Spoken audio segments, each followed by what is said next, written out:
Tomorrow morning, a lot of drivers on I-95 are going to do something they have done 100 times before, and for some of them, it is going to cost money almost instantly.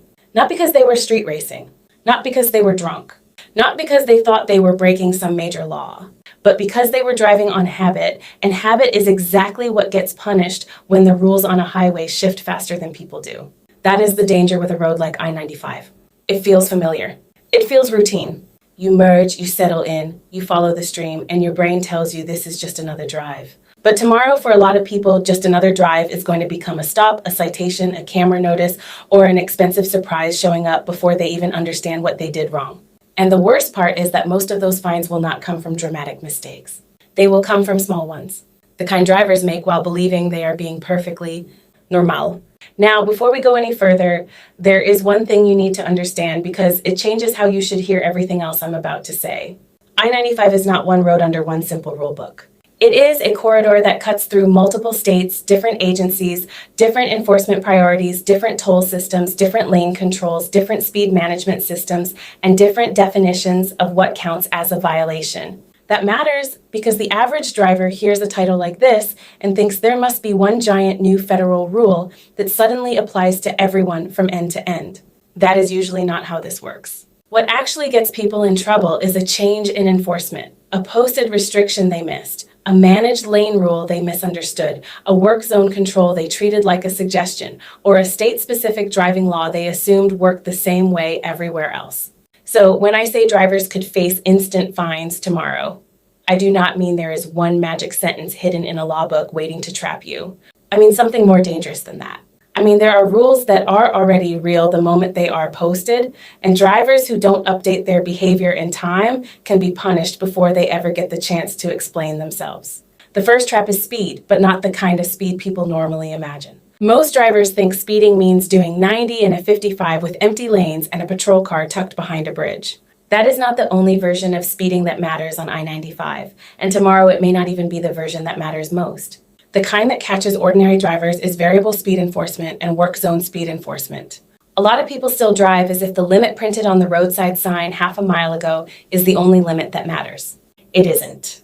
If your stretch of I-95 uses digital overhead signs, temporary construction signs, reduced speed corridor warnings, active lane control, or portable work zone boards, then the speed you think you are allowed to do and the speed you are actually expected to do may not be the same thing. And the cruel part is that the road can still look open while the rule has already changed. There may be no workers standing there with shovels. There may be no cones right beside your lane. Traffic may even be moving fast around you. None of that protects you if the posted limit has dropped and the enforcement is active. Drivers get caught here because they look at the flow of traffic instead of the signs. But traffic is not your defense. The sign is. And if you think, fine, I'll just keep up with everybody else and that'll be safer. That assumption is exactly how entire groups of drivers end up getting hit together. People forget that on a major interstate, 500 cars can all be wrong at the same time. They see the road breathing at 75, so they believe 75 has become acceptable. Then they pass a camera zone, a monitored corridor, or an officer sitting just beyond the merge where the speed reduction actually starts, and suddenly the road that felt normal becomes expensive. That is why tomorrow matters. When enforcement changes start, people always spend the first day driving yesterday's habits into today's penalties. And the fine doesn't care whether you were malicious. It only cares whether the posted rule existed when you crossed it. If the board says reduce speed ahead, if the work zone sign says fines increased, if lane control signage changes how traffic is supposed to move, you are expected to adapt immediately, not after you feel the danger, not after the cones get dramatic, and not after the car in front of you decides to pay attention first. The second trap is one drivers talk about as if it is simple, even though on the road it is anything but simple, and that is the move over rule. People hear move over for emergency vehicles and they think they understand it. Sirens, lights, ambulance, obvious. But what catches drivers now is how much broader that risk zone has become in practice. On many stretches of highway, the expectation is no longer just about police cars with flashing blue lights. It can include fire units, highway patrol, tow trucks, emergency responders, maintenance crews, service vehicles, and in some jurisdictions, even certain disabled vehicles or roadside assistance vehicles displaying warning lights. That means the shoulder is no longer just scenery. It is a legal problem waiting for an inattentive driver. And tomorrow, if enforcement emphasis increases on your corridor, the driver who stays planted in the right lane and blasts past a stopped roadside scene because there was room may learn too late that room was not the point. The point was distance and caution. If it is safe to move over, move over. If it is not safe, slow down significantly. What you do not get to do is pretend the shoulder incident is none of your business because your lane was technically open. This is where people make the most ordinary, most human mistake of all. They see the flashing lights late. They glance in the mirror. There is a car in the next lane. They don't want to make an abrupt move. So they stay put and keep speed because the road is moving and they do not want to disrupt traffic. That instinct feels responsible. On the wrong stretch, under the wrong enforcement focus, it can still get you cited. Why? Because the law is not only judging whether you avoided a crash. It is judging whether you gave a protected roadside scene the clearance and caution the rule required.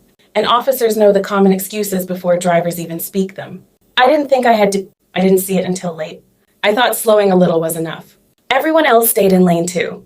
That is why these fines feel instant. The decision happens in seconds, and by the time the driver realizes the lights on the shoulder mattered more than the flow ahead, the violation is already behind them and the stop may already be beginning. The third trap is lane usage, and this is where I-95 becomes merciless to people who assume all lanes are just lanes.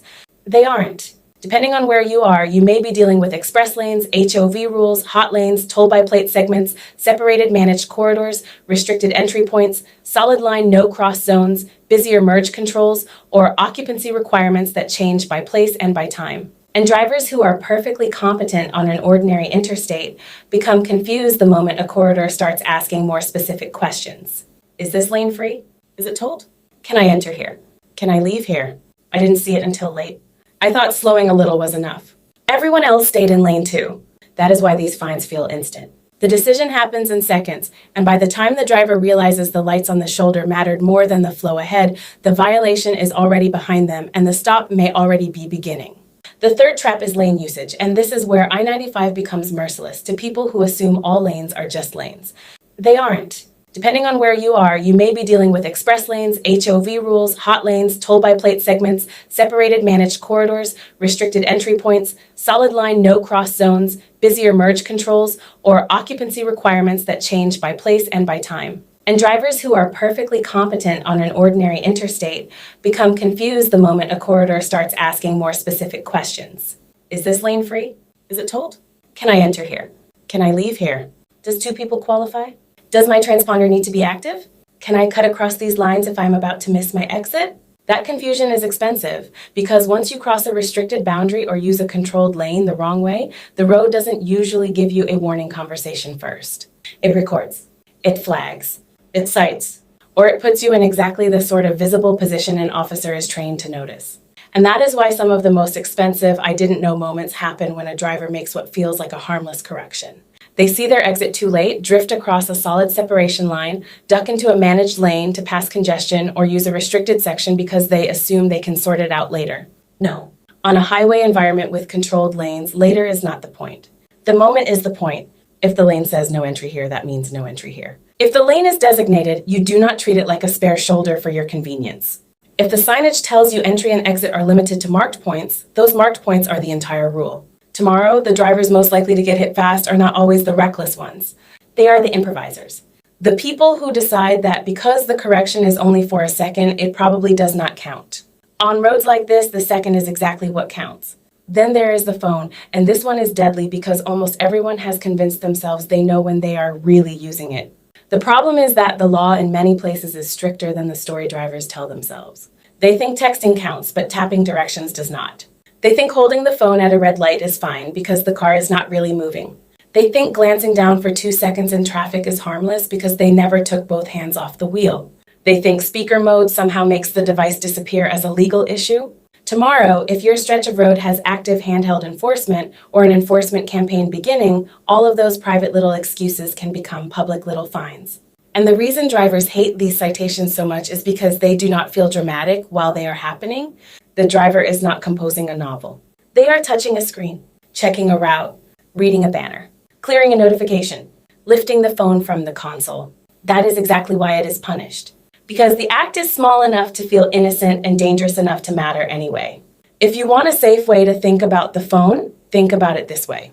The law is not interested in your personal definition of distraction. It is interested in observable conduct. Can an officer see that device in your hand? Can a camera show you manipulating it? Can the circumstances support the conclusion that you were using it while operating the vehicle? If the answer is yes, you are already or carrying temporary material that scanners cannot easily process, you are asking for trouble. If your toll account is wrong, your transponder is not working properly, your rental information is mismatched, or you use a lane system without understanding how that segment charges, trouble may not announce itself in the moment, but it arrives.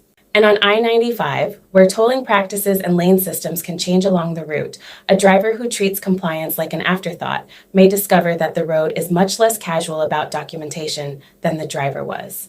"I'll fix it later" is not a travel strategy. It is often the first sentence in a penalty chain. And then there is the behavior nobody thinks of as a rule until an officer writes it down as one. Aggressive weaving, following too closely, and using the shoulder or breakdown space as a convenience lane when traffic compresses. This is the category people talk themselves into because there is no one obvious sign screaming at them. But officers do not need a dramatic act when they have a pattern.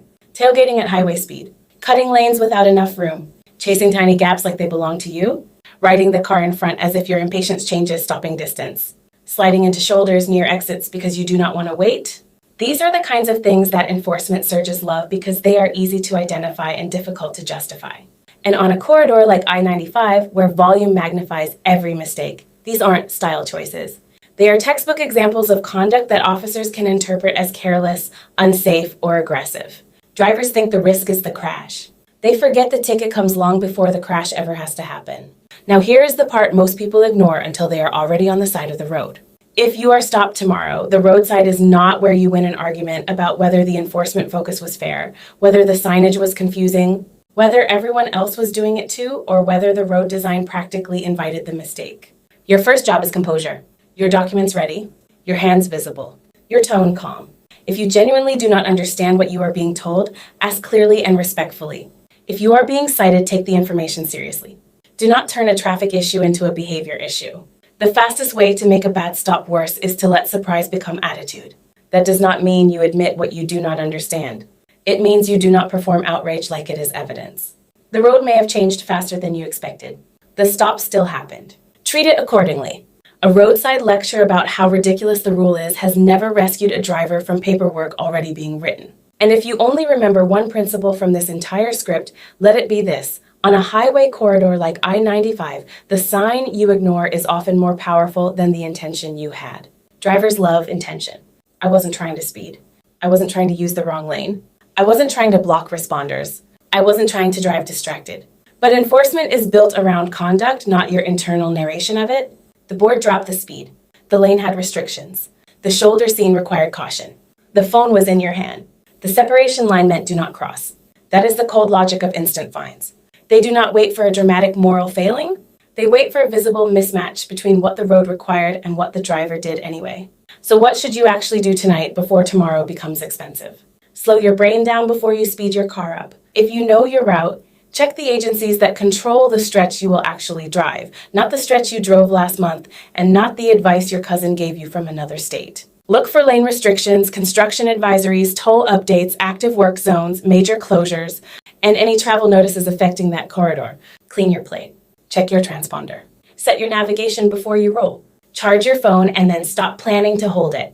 Build extra time into the drive so that confusion does not turn into improvisation, because nearly every highway violation feels necessary in the moment it happens.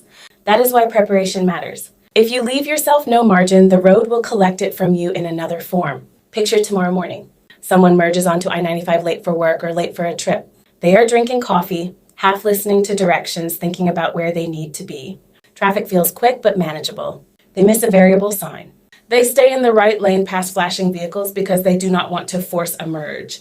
They check a message when traffic slows. They dip over a solid line because their exit is suddenly there. None of those decisions felt criminal. None of them felt like the kind of thing people get warned about in big dramatic titles. And yet that exact chain is how ordinary drivers collect extraordinary frustration.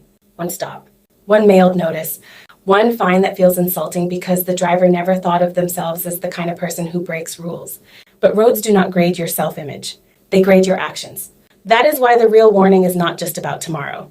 It is about the dangerous confidence that comes from believing familiarity equals safety. The people most vulnerable to sudden highway penalties are not always the clueless ones. Often they are the comfortable ones, the ones who have driven enough to stop consciously reading the road, the ones who think experience automatically updates itself, the ones who trust flow more than signage and routine more than law.